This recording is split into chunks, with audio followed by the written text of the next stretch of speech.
So not all stick worms are created equal. Obviously, everything that I try to do at Crush City, working with everybody there at Rapala, is developing products where I can ultimately come up with something that I feel like would work better than something that's out there. So what I did, and I'm gonna tell you guys a deep dive into that. So what I did, of course, the number one thing that you're gonna notice with every Crush City bait is it's in a clamshell. So that's ensuring that every single worm that you pull it out of the pack, it is straight as can be. Because when a bait's kinked up, I can't handle, especially a worm. So what did I do with a pig stick that's unique? First thing, something that I always do with a lot of my wacky worms, really my mindset with a pig stick was definitely setting this bait up to where it was gonna be really good weightless. I feel like weightless worms, just generate a lot of bites, right? The action on every worm is not the same.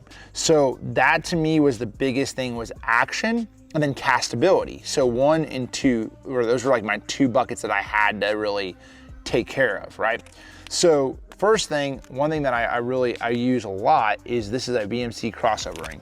So when I go in, I'll grab this crossover band, this crossover ring, and then I grab these pliers and I put it in there. So I put a place right there in the very center of the worm. Like one thing I always struggle with, I have a little place right there on that band and on the worm right there where you just put it right dead center every single time, right?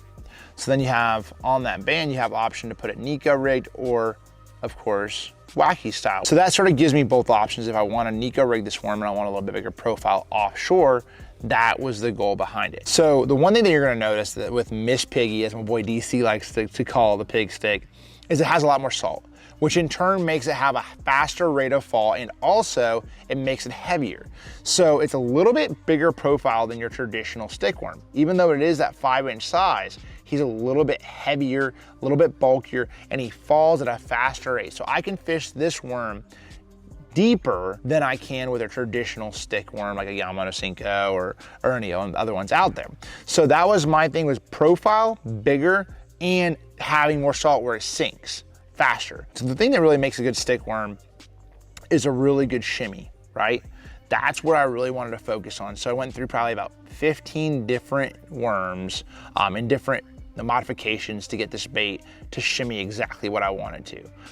And this bait is not the one that I designed for durability. I wanted it to be a fish catcher.